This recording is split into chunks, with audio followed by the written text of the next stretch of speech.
Seja Deus. Abra sua Bíblia em Colossenses, capítulo de número 3, versículos 1 a 4.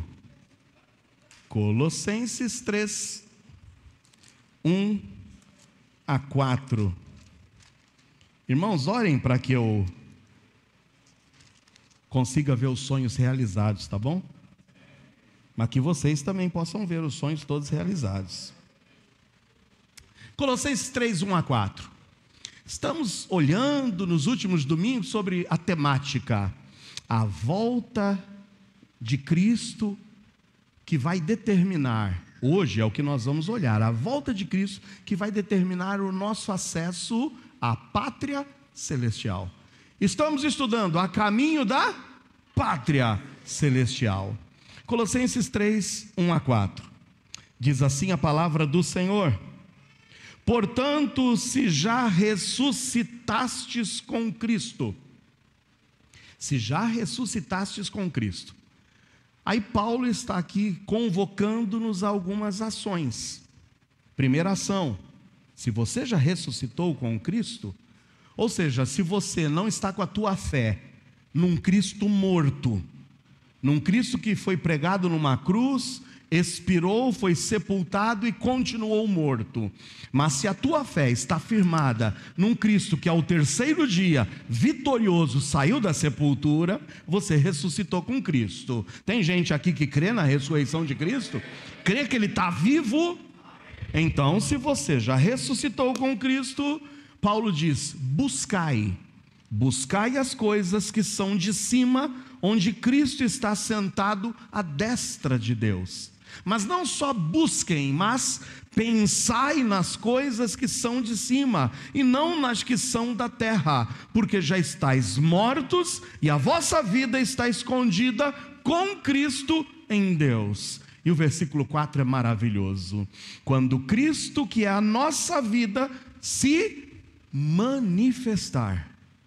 Nós aguardamos a manifestação de Cristo. Ele vem segunda vez, amém ou não? Ele vem. Nós estamos aguardando essa manifestação. E se manifestar, então também vós vos manifestareis com Ele, e em glória. Louvado e bendito seja o Senhor. Pai, entregamos esse tempo em Tuas mãos. Que a Tua palavra fale poderosamente aos nossos corações, em nome de Jesus, amém. É tremendo, irmãos, buscarmos e pensarmos nas coisas de cima, porque quando buscamos e pensamos nas coisas de cima, eu já disse para vocês, por 2 ocasiões passadas, nos 2 últimos domingos, que isso transforma toda a nossa vida, o nosso jeito de viver, as nossas relações humanas, as nossas relações econômico-financeiras. A nossa vida muda quando a gente tira um pouco os nossos olhos da terra e coloca os nossos olhos no alto. Quando nós nos despertamos para o fato de que aqui estamos de passagem, e que nós, na realidade, estamos a caminho de uma pátria celestial. Então nós não estamos lutando única e tão simplesmente por realizações nessa terra, mas por uma vida eterna que gozaremos com o Senhor por uma eternidade nessa pátria celestial. Nós já vimos, estudamos e nos conscientizamos que a existência da pátria celestial é certa e segura. Os heróis da fé, olha, defenderam a existência dessa pátria celestial e morreram nessa esperança. Já disse várias vezes: Abel, Noé, Abraão, Isaac, Jacó, Sara e tantos outros. Mas a pátria celestial é certa e segura porque o próprio Senhor Jesus afirmou: não se turbe nos vossos corações, credes em Deus, mas crede também em mim. Na casa do meu Pai há muitas moradas. Se não fosse assim, eu vou teria dito: mas eu estou indo, hein? E eu vou preparar lugar, para que onde eu estiver, estejais vós também. A pátria celestial, a existência dela é certa e segura. E nós também vimos que os apóstolos defenderam a existência dessa pátria. Mas nós já aprendemos nos domingos passados que a pátria celestial é gloriosa, gente. O panorama dessa pátria celestial, o panorama que está reservado para nós na eternidade, é inimaginável, é inenarrável. Eu não consigo te descrever, e Paulo, com todas as suas limitações, por mais que tentasse nos dar um parecer, e João, na sua visão celestial, no livro de Apocalipse, ainda nos deixa limitados para conseguir enxergar e visualizar a glória eterna dessa pátria celestial. Mas nós sabemos que ela é gloriosa. E nós aprendemos na semana passada que há uma forma da gente se conectar com essa pátria celestial. Eu disse, quando é, pastor? Semana passada foi a pergunta, quando é que a gente vai contemplar essa pátria com os nossos próprios olhos? E eu disse para vocês que uma primeira forma de nós, instantaneamente, imediatamente, nos conectarmos à pátria celestial, o salvo, tá bom? É através de quê? Da morte. A morte é certa e segura. Hoje mesmo, muitas pessoas morreram. Talvez você conheça alguém que na última semana morreu. E a morte determina o futuro da pessoa. Quem morre com Cristo, céu. Quem morre sem Cristo, dá um medo, não dá de falar? Dá um receio, né? Quem morre com Cristo, qual é o destino? E quem morre sem Cristo? Aí, falou com certeza e segurança agora. E é para lá que eu não quero ir. Alguém quer ir para lá? Não. Mas a morte determina instantaneamente. Já disse para vocês que um versículo que vocês têm que grifar na Bíblia é Hebreus 9, 27. Aos homens está ordenado morrer uma vez. Vindo depois disso o juízo. O juízo é instantâneo. Lá em Lucas 23, 42 e 43, olha o que a Bíblia nos diz. Lucas 23, 42 e 43. E disse a Jesus, Senhor, lembra-te de mim quando vieres em teu reino. Diz a tradição que esse ladrão que estava sofrendo o castigo e a justa retribuição de seus crimes, e que estava naquela cruz, crucificado ao lado de Jesus, diz a tradição que o seu nome era Dimas. Dizem, já ouviu isso? Era o Dimas, o bom ladrão. Por que bom? Porque se arrependeu. E aí ele se dirige a Jesus do alto daquela cruz e fala, lembra-te de mim quando vieres em teu reino. E disse-lhe Jesus, o que Jesus disse para aquele homem? Em verdade te digo que hoje estarás comigo no paraíso. Hoje.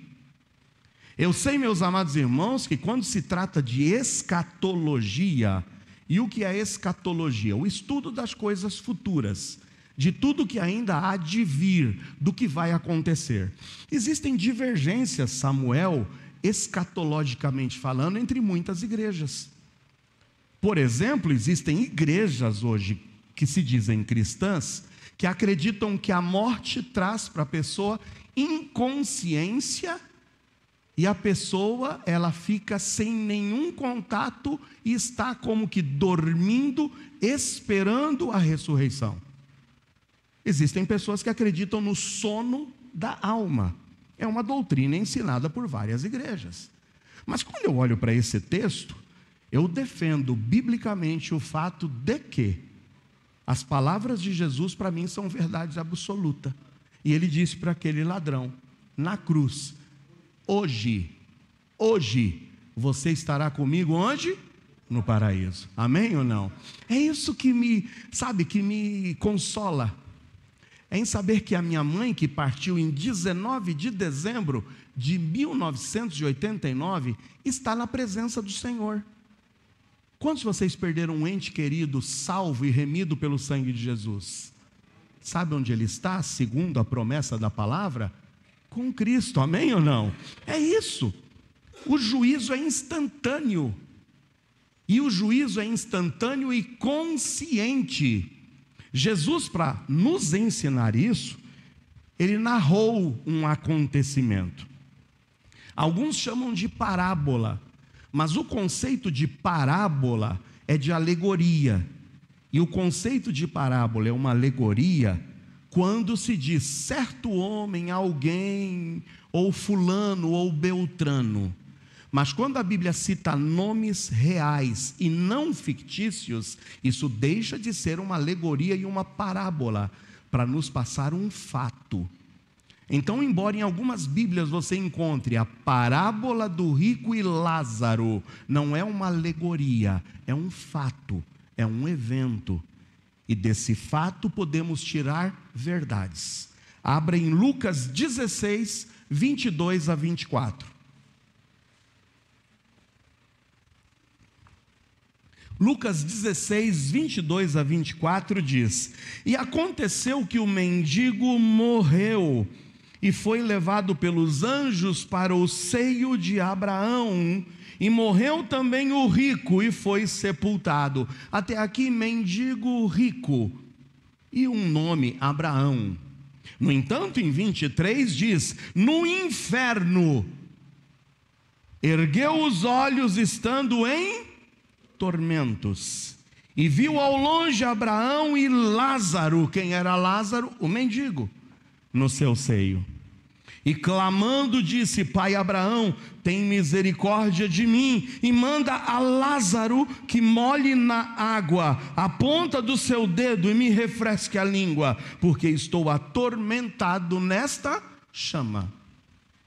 A morte, meus amados irmãos, é o evento que conecta o salvo com a pátria celestial. Pátria celestial que é descrita na Bíblia por vários sinônimos, por várias palavras, vários substantivos, como pátria celestial, como céu, como paraíso, como seio de Abraão. E aqui nós vemos que de uma forma instantânea, da mesma forma como prometida por Jesus ao ladrão, hoje você estará comigo no paraíso. Nós vemos aqui nesse evento narrado por Jesus, que no momento em que o rico morre e que Lázaro morre, instantaneamente e conscientemente, eles estavam colhendo o fruto de suas decisões, ou por que não dizer, da falta de decisão. Lázaro estava agora no paraíso, na pátria celestial, estava no seio de Abraão, estava no céu, gozando da bênção de ter escolhido o caminho correto. Enquanto o rico estava agora conscientemente e instantaneamente gozando do tormento eterno. Então, meus amados irmãos, a morte é o evento que conecta o salvo com a pátria celestial. Mas a morte é o evento que conecta o ímpio, o inconverso, aquele que não creu em Jesus, com o tormento do inferno. Isso precisa ficar claro para cada um de nós. Não existe um meio termo, não existe um local intermediário. Mas a Bíblia diz que aos homens está ordenado morrer uma vez, vindo depois disso o juízo. Tanto no inferno, ou como no céu, ou paraíso, ou seio de Abraão, como você queira chamar, as almas dos mortos estão em estado de consciência e aguardarão a ressurreição dos seus corpos físicos. Todos nós fomos criados à imagem e semelhança de Deus, temos sim uma alma, aqui dentro de nós um homem interior que pensa, que sente, que se emociona, e esse homem interior está dentro desse invólucro, dessa casa que Paulo chama de tabernáculo terrestre, esse corpo físico. Quando nós morremos, o corpo físico sim, vai para a terra, vai ser sepultado, vai ser cremado. Eu não sei qual o destino do corpo, mas eu sei que a alma, e nós rechaçamos, nós rejeitamos qualquer pensamento de aniquilamento ou aniquilação da alma. A alma é imortal. E o destino eterno da alma será ou no gozo celeste, ou na ausência de Deus, em tormentos no inferno. É o que a Bíblia diz, não é o que o pastor está inventando. Mas, no entanto, amados irmãos, tanto o corpo do salvo como o corpo do ímpio aguardam por uma ressurreição. A ressurreição é a nossa bendita esperança. Nós aguardamos pela ressurreição dos corpos. Se nós não crêssemos na ressurreição dos corpos, seríamos, Paulo diz, os mais miseráveis dos homens. A nossa fé seria vã. Mas a Bíblia ensina acerca da ressurreição dos mortos. E nós veremos a seu tempo quando é que vai acontecer essa ressurreição. Porque, em primeiro lugar, eu estou te apresentando o primeiro evento que conecta o salvo com a pátria celestial, e vamos deixar de lado agora o ímpio, tá bom? Porque eu estou falando aqui, eu acredito que para salvos. Amém? Tem salvo aqui? Se você está em dúvida, você vai ter chance de não sair em dúvidas hoje. Mas colocar a tua vida em ordem com Deus, para sair daqui com a certeza absoluta de que também está a caminho da pátria celestial. Muito bem, o segundo evento que nos conecta com a pátria celestial é a vinda de Jesus, é a volta de Cristo. Vejam no texto que nós lemos em Colossenses 3. Nós abrimos o culto lendo Colossenses 3. E o versículo 4 diz: quando Cristo, que é a nossa vida, se o quê? Manifestar, então também vós vos manifestareis com Ele em glória. Quantos aguardam a manifestação de Cristo? Amém? Aguardamos a volta de Cristo. Eu disse para vocês que o ensino da volta de Cristo é corroborado por toda a Escritura. E também é ensinado por todos os movimentos que se dizem cristãos. Toda a igreja cristã ensina acerca da volta de Cristo. É a nossa bem-aventurada esperança, é aguardar a manifestação em glória do nosso Salvador. Cristo nasceu, cresceu, morreu, foi sepultado, ressuscitou e subiu aos céus. Certa é a sua volta. A Bíblia admite, reiteradamente anuncia a volta de Cristo. Cristo está para voltar. Ele voltará. Ele virá, certeza absoluta. Mas a pergunta é: como e quando? Quando é que Cristo volta? Porque desde que a Bíblia foi escrita, a esperança de Paulo já era essa. A esperança de João era essa. A esperança de Pedro era essa. A esperança de Tiago era esta. Quando ele volta? Quando será a volta de Cristo? Para entendermos, irmãos, como nós podemos, ao olhar para as Escrituras, estarmos criando uma sequência de eventos que nos apontam para a volta de Cristo, eu preciso dizer para vocês que nós nos esbarramos em várias escolas de pensamento escatológico. Há uma diferença de pensamentos com relação à escatologia. E para a gente entender escatologia, ou seja, a sequência dos eventos, do que virá daqui por diante, nós precisamos saber que existe essa divergência. E o que eu vou dizer para vocês são divergências relacionadas à sequência de eventos, não à esperança e à certeza de que ele vem. Todos acreditam que ele vem, mas a divergência na sequência dos acontecimentos que marcarão a volta dele. E você encontra essa divergência em várias denominações.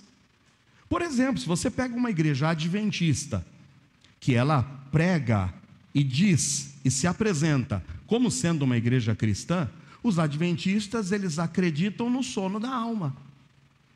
Os adventistas acreditam que todos os que morreram hoje estão inconscientes. Os adventistas acreditam que a igreja passará por um período que a Bíblia chama de a grande tribulação.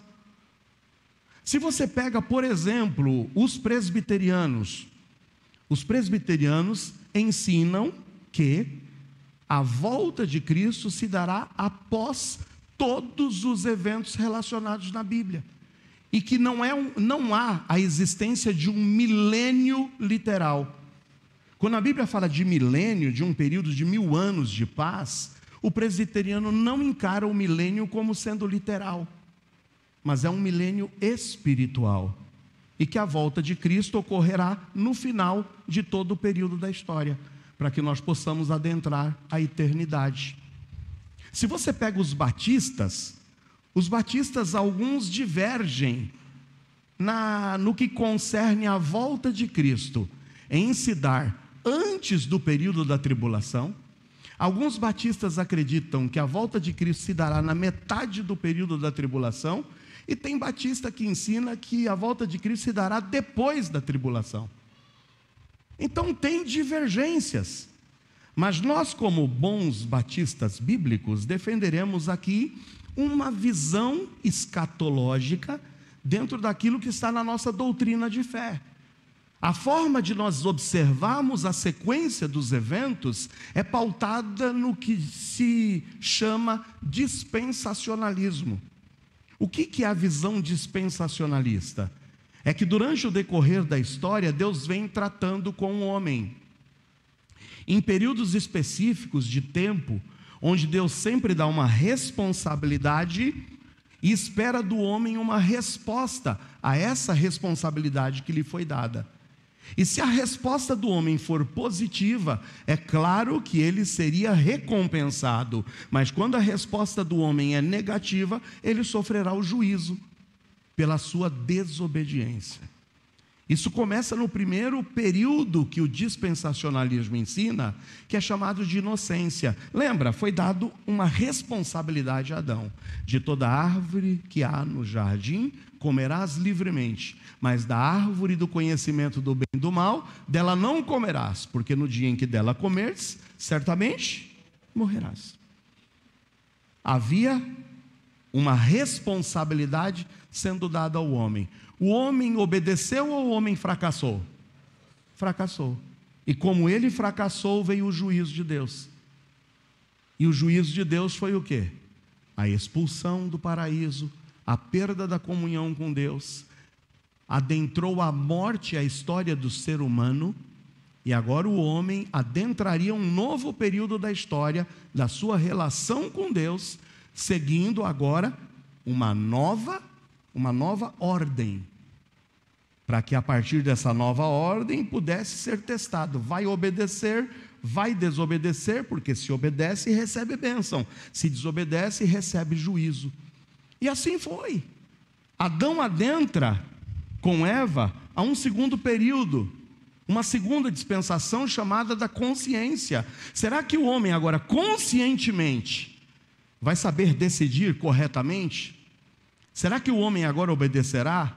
E Deus estabelece que a partir daquele momento, a aproximação para com Deus seria através do sacrifício dos animais, porque sem derramamento de sangue não haveria remissão de pecados.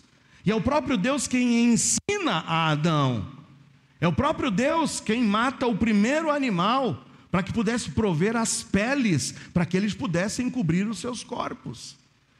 E aí nós vemos que a Adão teria sido dada essa responsabilidade de instrução aos seus filhos. E nós vemos que Abel vai pelo caminho certo, e Caim vai pelo caminho errado. Isso trouxe juízo, porque a desobediência traz juízo. E a gente viu que a humanidade foi de mal a pior. A corrupção do coração do homem foi crescendo, a maldade de uma forma exacerbada, a tal ponto que em Gênesis 6 Deus diz: eu vou acabar com a humanidade, não tem mais jeito. E Deus traz o juízo, e o juízo veio na forma do dilúvio. E aí Deus, que sempre é gracioso no meio da história, como foi gracioso com Adão e Eva, foi gracioso agora com Noé e com sua família, porque através de Noé e de sua família, Deus iria dar agora início a um novo período, em que o homem seria testado. E assim, meus amados irmãos, foi sucessivamente. São 7 dispensações: inocência, consciência, governo humano, promessa, lei, até chegar na 6ª e atual dispensação. Nós hoje vivemos na era que nós conhecemos, a era da graça ou da igreja. A igreja é o mistério que estava escondido. Nenhum profeta no Antigo Testamento revelou a igreja, e Paulo a chama de mistério que estava escondido e que Paulo traz à tona. Meus amados irmãos, quando a gente olha para o texto bíblico de Colossenses 1, 24 a 27, nós vamos ver a revelação de Paulo acerca dessa atual dispensação de tempo. Nós estamos hoje sendo também, irmãos, observados por Deus. Há hoje uma ordem de Deus. Há hoje, claramente um desafio da parte de Deus para o homem, que se o homem obedece, receberá graça, se desobedece, receberá juízo. E hoje nós sabemos que a única forma do homem se reconciliar com Deus é através de quem? Hoje, meus amados, é anunciado a todos os homens e em todos os lugares que se arrependam. Arrependei-vos e convertei-vos. Aquele que se arrepende, aquele que se converte, ele é conectado ao corpo de Cristo, ele é conectado à salvação e passa a estar a caminho da pátria celestial.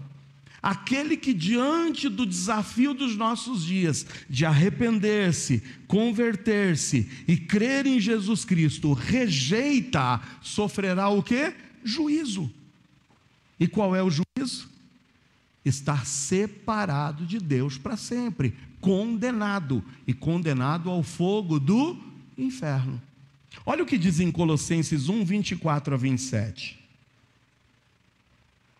Regozijo-me agora no que padeço por vós, e na minha carne cumpro o resto das aflições de Cristo, pelo seu corpo que é a igreja, pelo seu corpo que é a igreja, da qual eu estou feito ministro, segundo a o quê? Dispensação de Deus. Dispensação de Deus que tem nome, corpo de Cristo, que é a igreja, que me foi concedida para convosco, para cumprir a palavra de Deus. 26 diz, é o mistério, e mistério que esteve oculto desde todos os séculos, e em todas as gerações, e que agora foi manifesto aos seus santos, aos quais Deus quis fazer conhecer quais são as riquezas da glória desse mistério, entre os gentios, que é Cristo em vós. E todos podem dizer juntos, esperança da glória. Quantos creem nessa esperança da glória? Aguarda essa esperança. Hoje nós estamos vivendo essa dispensação de tempo. Era um mistério que foi revelado. Paulo reitera em Efésios 3, 8 a 10. Olha o que diz em Efésios 3, 8 a 10. A mim, o mínimo de todos os santos, me foi dada esta graça de anunciar entre os gentios, por meio do Evangelho, as riquezas incompreensíveis de Cristo e demonstrar a todos qual seja a comunhão do mistério. Mistério que desde os séculos esteve oculto em Deus, que tudo criou por meio de Jesus Cristo, para que agora pela igreja a multiforme sabedoria de Deus seja conhecida dos principados e potestades nos céus. Grande parte da confusão que existe com relação à interpretação dos eventos escatológicos é que em alguns movimentos não se enxerga uma diferença entre Israel, o povo de Deus, e a igreja. Mas aqui claramente nós vemos, Israel é Israel, e igreja é igreja. Igreja é um mistério de Deus, que foi revelado nesses tempos. Deus deu uma pausa no seu trato com Israel.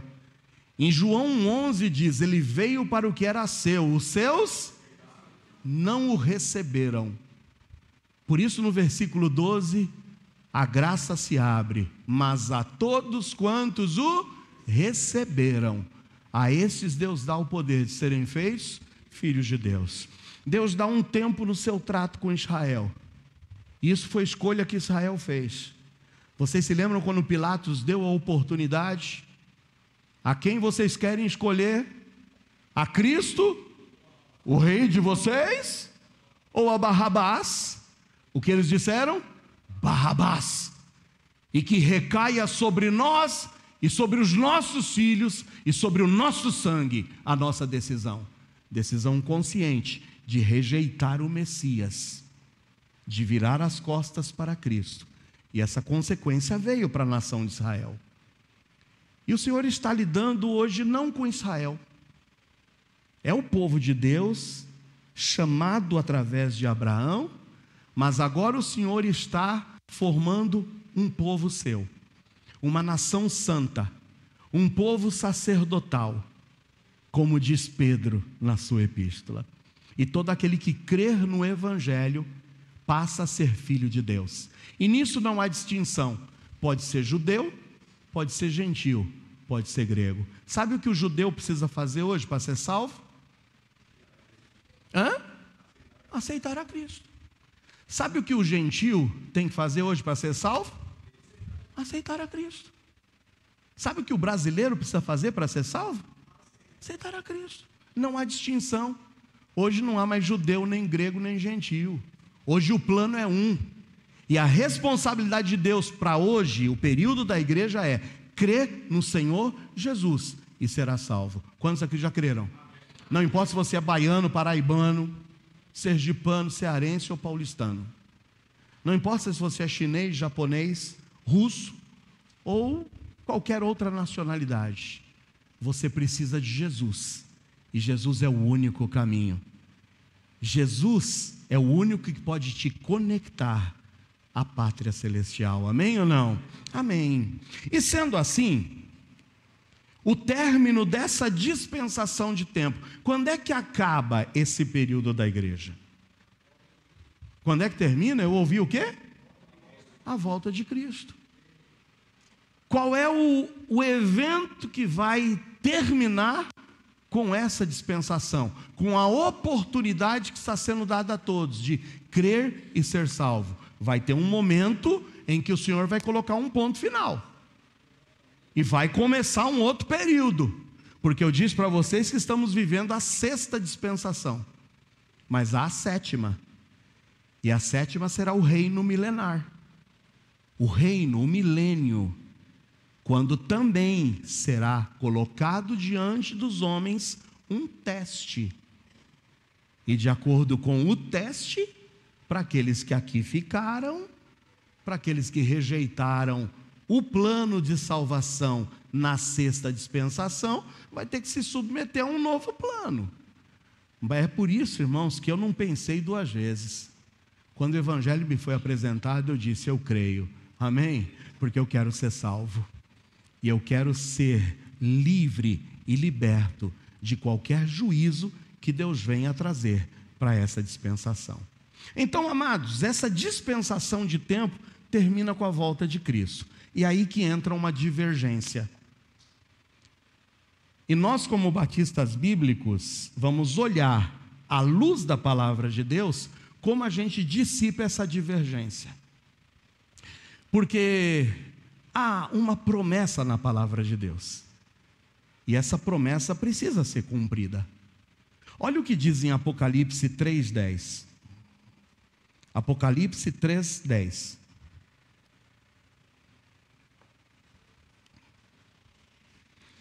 O livro de Apocalipse é também uma chave, e ao mesmo tempo um enigma, e ao mesmo tempo um ponto de divergência entre várias crenças.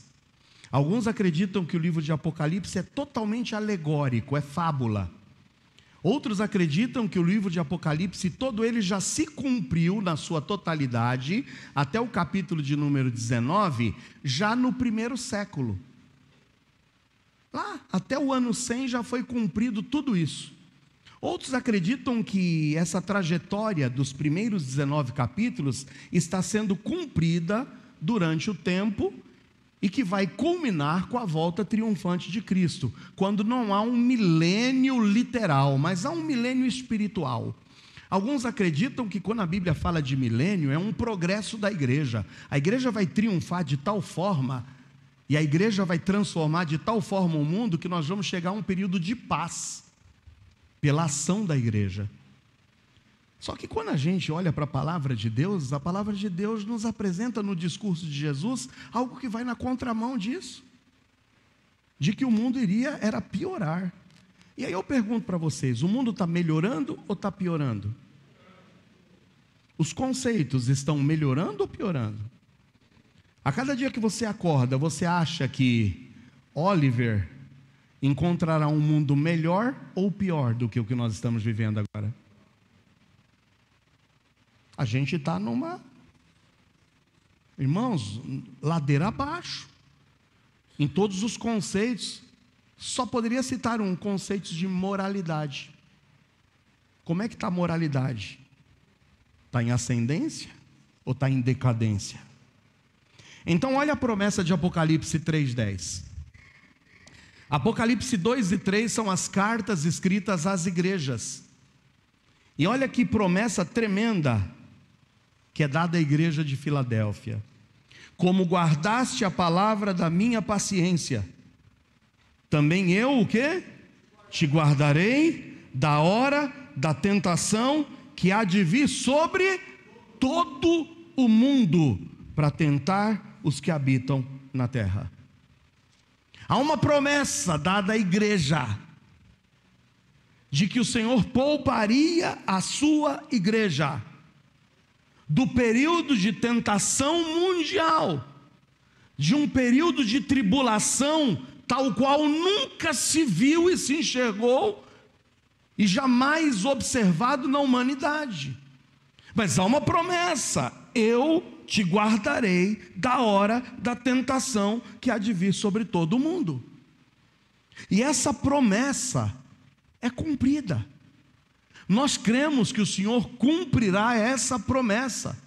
A Bíblia narra um período chamado de grande tribulação. Os profetas anunciaram isso, principalmente Daniel, no seu discurso das 70 semanas, quando ele apresenta a última das 70 semanas, como sendo a semana mais terrível que viria sobre a face da terra, quando se manifestará o homem da iniquidade, o anticristo, quando, aliado ao falso profeta, trarão pavor para a face da terra. Inicialmente farão acordos de paz, mas de súbito virá a quebra desse pacto de paz. Virão tribulações inimagináveis, abertura de selos, toques de trombetas, taças da ira de Deus, as águas potáveis sendo contaminadas, asteroides vindo do céu e,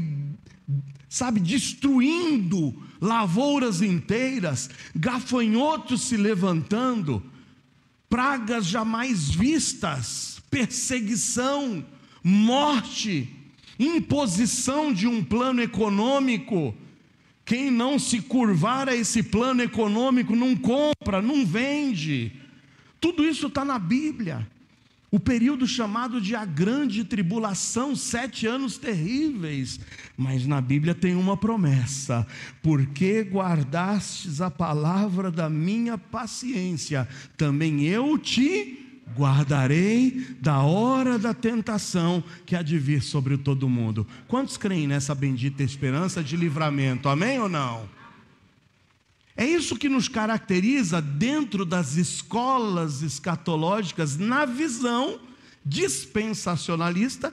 Cremos nesse teste de Deus no período dos tempos, cremos que estamos vivendo e atravessando a época da igreja, e cremos que haverá um livramento para a igreja, para aquela que guarda a palavra, para aquela que permanece fiel antes que venha a prova dos 7 anos.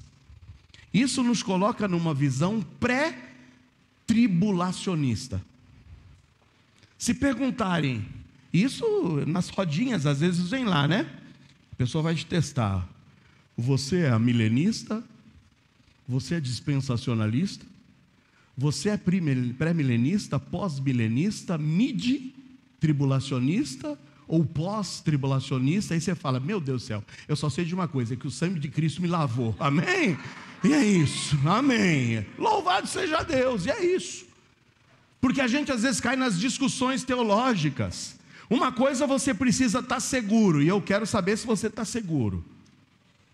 Você está seguro da sua salvação? Amém ou não? Se Cristo voltar, você está preparado para subir ou não? Essa tem que ser a sua fé principal. Mas é claro que aos poucos a gente precisa construir a nossa base de fé. E você precisa saber no que você crê. Porque às vezes a gente se empolga com uma mensagem que é bonita e a gente vai para lá e é um ensinamento contrário àquilo que a gente defende.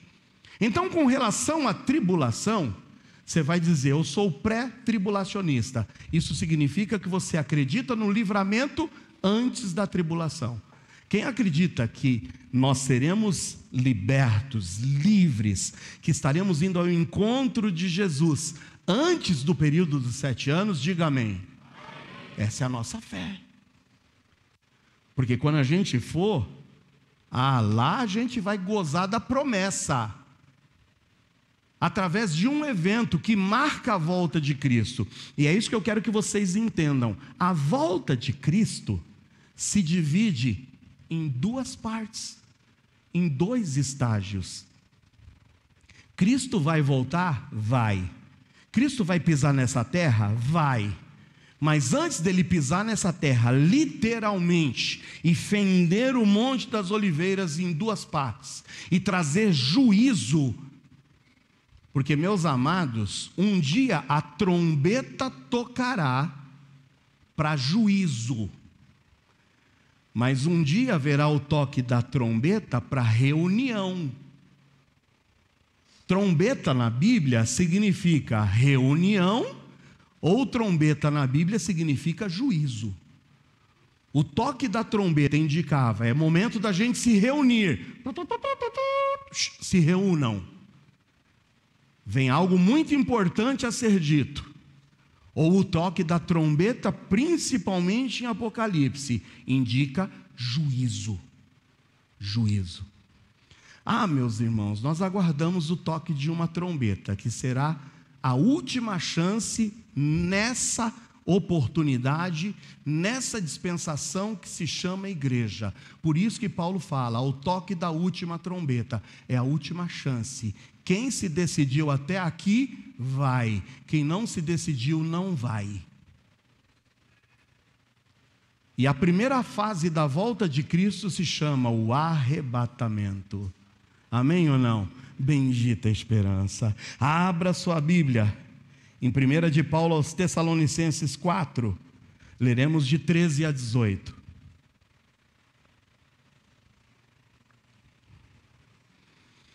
Olha o que a palavra de Deus diz em 1 de Paulo aos Tessalonicenses 4, 13 a 18. Não quero, porém, irmãos, que sejais ignorantes. Ele não está xingando vocês, não está xingando a gente, não está falando você é um ignorante, porque depende, né? Se eu falo, rapaz, mas você é ignorante, hein, Roberto? Eu estou sendo o quê? Duro com ele. Mas aqui Paulo está falando, eu não quero que vocês sejam ignorantes, ou seja, que desconheçam os fatos acerca dos que já dormem, para que não vos entristeçais como os demais que não têm esperança. Note que o termo dormir se refere a quem morreu. Porque eu várias vezes já disse para você, quando a gente vai num velório, a gente olha para aquele corpo ali e diz, está tão bonitinho, parece que está dormindo. Não é assim? O corpo está dormindo de fato, mas nós vimos que a alma está consciente, ou com Cristo, ou no inferno. E aqui Paulo está dizendo, eu não quero que vocês desconheçam os fatos, para que vocês desfaleçam e se entristeçam como aqueles que não têm esperança. Nós temos uma esperança, a esperança na ressurreição, amém ou não? Aguardamos a ressurreição. E Paulo diz: porque se cremos que Jesus morreu e ressuscitou, assim também aos que em Jesus dormem. O que é que está dormindo? O corpo. O que é que está dormindo? O corpo. Aos que em Jesus dormem, o corpo, enterrado, sepultado, cremado, sei lá o que. O corpo dorme. Mas olha que chave linda. Aos que em Jesus dormem, Deus os tornará a trazer. Não, fala, mas fala com vigor. Trará com Ele. Essa palavrinha é chave, com Ele. Se o Senhor vai trazer com Ele, é sinal que esses que morreram em Cristo, que dormiram em Cristo, estão com quem? Com Ele. O que é que está com Ele? A alma. Como é que está o corpo? Dormindo. Mas a alma está com Ele, amém ou não? Consciente, gozando da pátria celestial. Irmãos, a promessa de Jesus tem que ser cumprida na vida de todos. Não se turbe o vosso coração. Credes em mim, crede também em meu Pai. Na casa do meu Pai há muitas moradas. Se não fosse assim, eu vou-lhe teria dito: vou preparar-vos lugar. E quando eu for, virei outra vez. Para quê? Para que onde eu estiver, estejais vós também. Há uma promessa da gente gozar com Cristo na pátria celestial. Minha mãe já está lá. Amém. Minha mãe já está lá. Teu pai já está lá ou não está? Ô Douglas, amém. Quem mais tem parentes lá?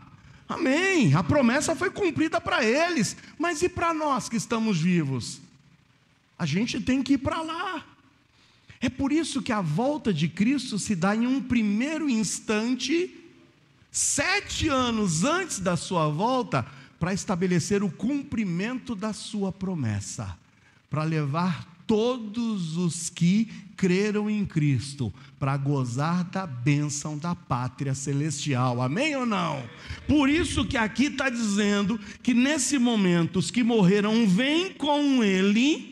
E no 15 diz: dizemos-vos pois isso pela palavra do Senhor, que nós os que ficarmos vivos para a vinda do Senhor, não o quê? Precederemos os que dormem, os que morreram. Não precederemos em que sentido? Porque tem que acontecer uma coisa antes. Olha aqui: o mesmo Senhor descerá do céu com alarido, com voz de arcanjo, com a trombeta de Deus, e os que morreram em? Os que morreram em? O Senhor está tratando com quem aqui agora? Os salvos, amém ou não? Os que morreram em Cristo, o que acontecerá com eles? Ressuscitarão primeiro. Oh, meus amados, que coisa tremenda, hein? Minha mãe está numa caixinha lá no cemitério de Congonhas. Eu fico imaginando que essa caixinha vai se romper, aqueles ossos vão se unir, a carne vai preencher aqueles ossos e minha mãe vai ressurgir, amém ou não? É isso que a Bíblia promete. Ah, pastor, eu fui cremado. Está lá num potinho. Está lá num potinho na minha casa. Aquele pozinho vai se refazer. Um novo corpo será criado. Ressuscitado.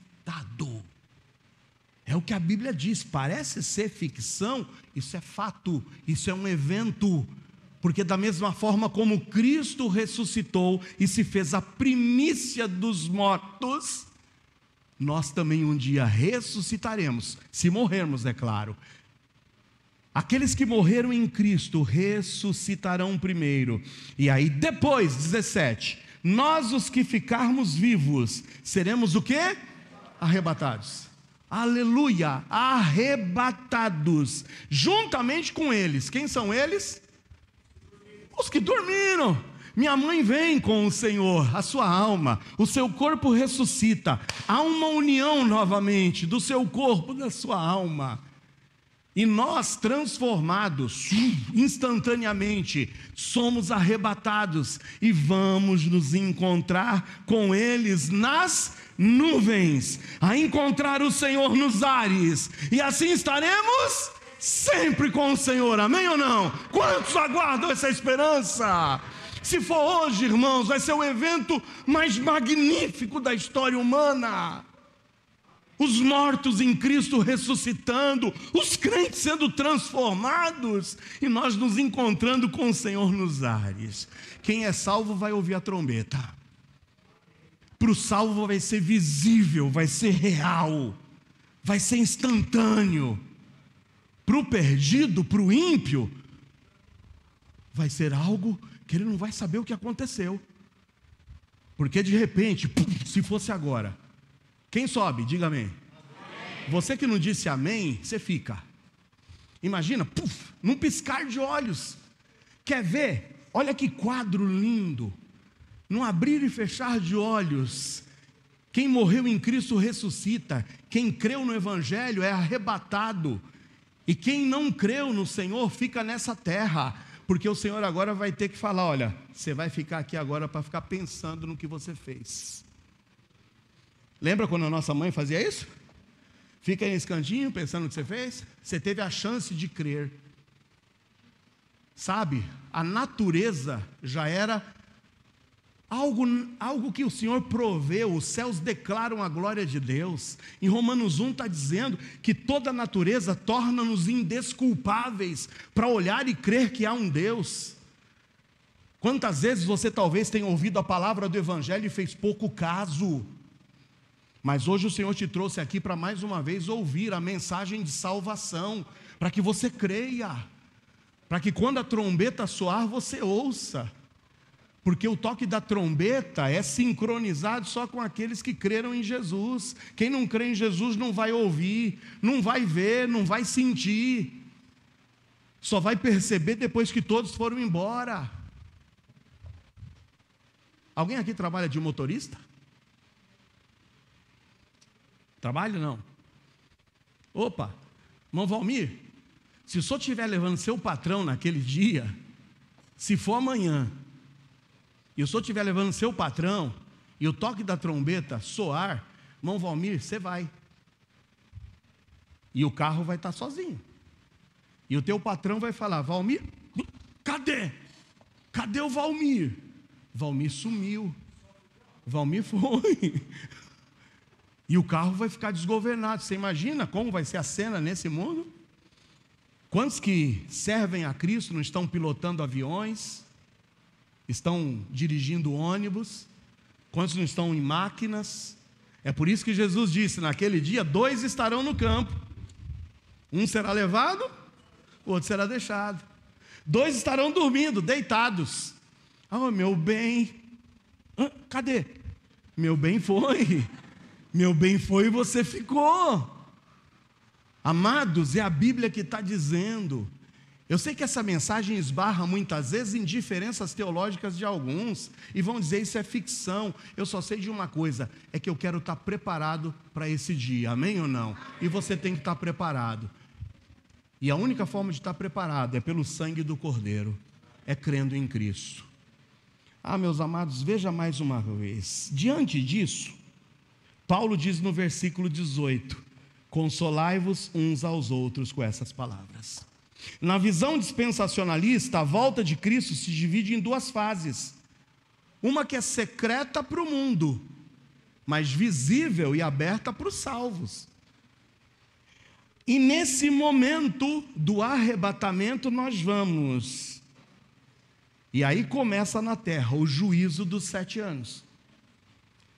Irmãos, vocês já viram como hoje em dia tem uma fixação tremenda em coisas ligadas a OVNIs, a manifestações sobrenaturais, como tem uma busca hoje desse esoterismo. Sabe, eu desconfio que um dia, no dia do arrebatamento, vai sumir todos aqueles que creram em Jesus. Virá desculpa, sabia? Você vai ver como esse mundo vai melhorar. Eles foram abduzidos, eles foram levados. Você vai ver como o mundo vai ficar em paz agora. E de fato o anticristo firmará acordo, trazendo o que para essa terra? Paz. E eles vão tentar justificar de toda forma o nosso desaparecimento. Quem é que vai? Você sobe ou não? Está preparado?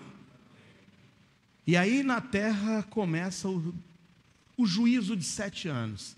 E sabe o que acontece na pátria celestial? Agora a promessa de Jesus está cumprida. Porque se não tiver arrebatamento e a nossa ida para o céu, Jesus mentiu. Quando disse, eu vou, mas eu volto para levar vocês para lá. Eu estou preparando, e eu quero que lá onde eu estiver, estejais vós também. Se não tem arrebatamento, se não tem esse tempo de 7 anos para a gente gozar, para a gente poder estar diante dele no tribunal de Cristo, prestarmos contas daquilo que fizemos aqui, se não tiver esse tempo das bodas do Cordeiro, do encontro da igreja com o noivo, se não tiver esse tempo lá, Jesus mentiu na sua promessa. Porque ele disse, eu vou, mas eu volto, porque eu quero levar vocês para o lugar que eu estou preparando, para que onde eu estiver, vocês também estejam. Quantos creem nisso? Diga amém. Eu vou, eu estou preparado. Não quero que seja hoje, porque a gente tem que ver o nosso, o nosso novo, a gente tem que ver o nosso sonho se realizando. Mas se for hoje, amém, a gente vai para a pátria celestial. Deixa o terreno aí para quem quiser.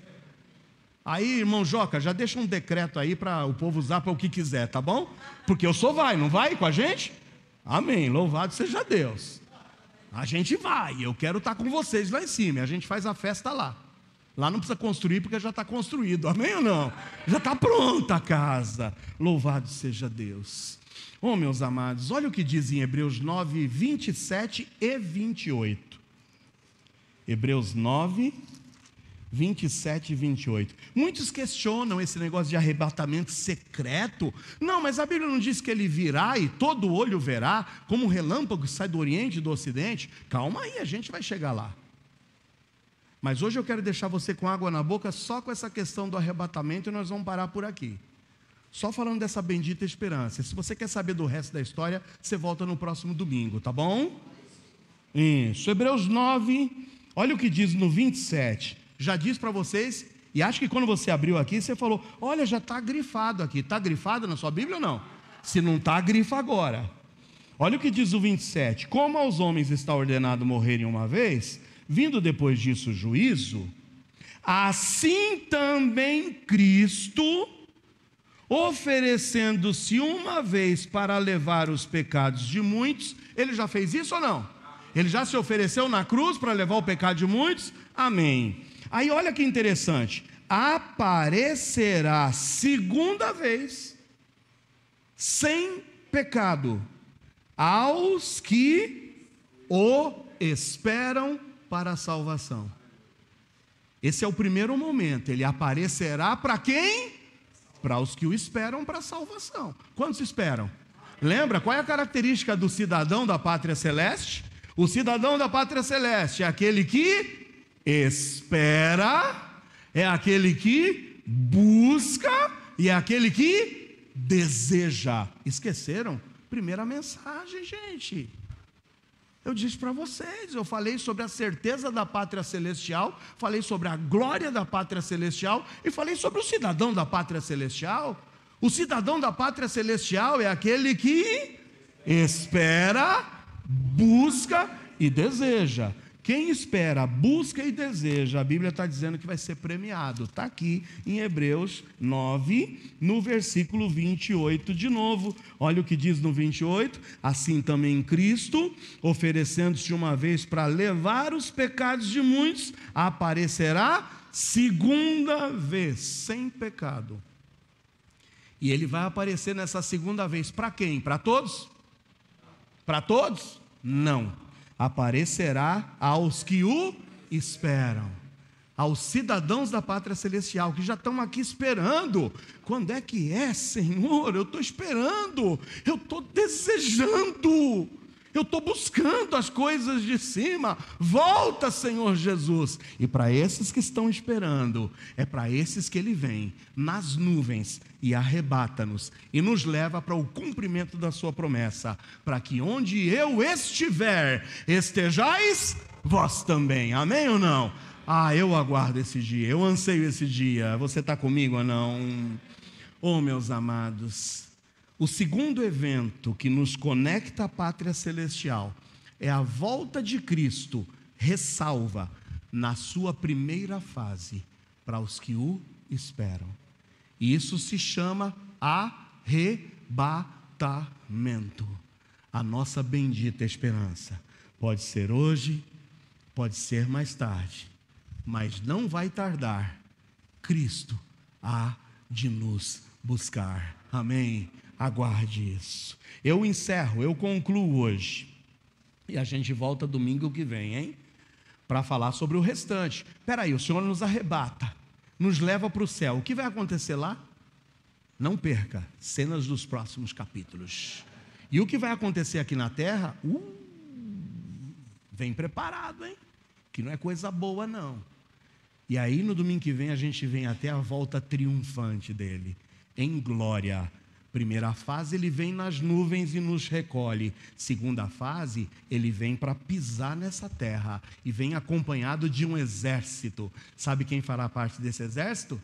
Nós. Amém ou não? Você, eu, junto com ele, súditos do rei vitorioso e vencedor, que vem para aqui nessa terra pisar, estabelecer o seu reino milenar, e nós reinaremos com ele por toda a eternidade. Oh glória! Louvado e bendito seja o Senhor. Quão tremendo é estudarmos e aprendermos sobre a pátria celestial. Buscar e pensar nas coisas de cima transforma toda a nossa vida e todos os nossos ideais. Que bom sabermos que nossos irmãos que morreram em Cristo estão na presença dele e aguardando a ressurreição que está prestes a se consumar no dia do arrebatamento. Oh, meu amado irmão Renato, o teu pai vai estar nesse dia com um novo corpo, Renato. Irmão Ranulfo, que sempre estava aqui com a gente, batalhando por essa fé, ele vai ser transformado, ressuscitado, e você, Renato, se unirá ao seu pai mais uma vez. Você pode dizer amém ou não? Minha mãe Terezinha dos Santos Barbosa, corpo tão debilitado, o câncer, sabe, tantas coisas que destruíram o seu corpo. Ela vai ressuscitar com um corpo glorioso, com um corpo incorruptível, sem dores, sem defeitos.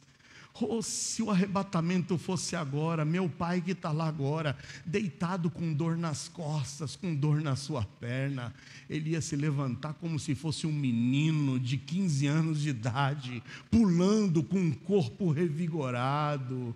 Oh, meus amados, essa é a bendita esperança, e é só Cristo quem pode te dar essa esperança. Venha para Ele. Venha para Ele, que bom saber que um dia nos reuniremos com Ele. E eu encerro com 1 de Paulo aos Coríntios 15, 55 a 58. É o último trecho lido e nós vamos louvar ao Senhor em seguida. 1 Coríntios 15, 55 a 58 diz: onde está, ó morte, o teu aguilhão? Onde está o inferno, a tua vitória? Ora, o aguilhão da morte é o pecado, e a força do pecado é a lei.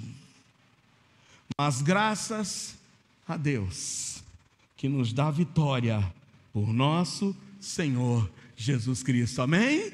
Por isso, se a tua fé está apoiada nisso, meus amados irmãos, sede firmes e constantes, sempre abundantes na obra do Senhor, sabendo que o vosso trabalho não é vão no Senhor. Bendita esperança, amém? Fica de pé, vamos louvar ao Senhor, aguardando a bendita esperança do arrebatamento, quando nos reuniremos com o Senhor nas nuvens. ou se há alguém no nosso meio que ainda não entregou-se a Jesus, se você ainda não se arrependeu dos seus pecados, se ainda não creu no Evangelho, eu lamento lhe dizer que se a trombeta soar agora, você não ouvirá, porque o Senhor vem para aqueles que o esperam, para aqueles que aguardam essa salvação. Quantos almejam esse dia? Quantos buscam esse dia? Quantos esperam por esse dia? Quantos desejam por esse dia? Coloca a tua vida em ordem com Deus. Arrependa-se dos seus pecados hoje. Entregue-se a Jesus. Não saia daqui duvidoso, mas saia daqui convicto de fazer parte desse exército que será transformado e arrebatado para encontrar com o Senhor nos ares. Essa promessa vale para ti. Se você um dia reconheceu que não tem para onde ir, não tem outro lugar para você ir, a não ser para os braços de Cristo, louve ao Senhor do fundo do seu coração. Cantemos.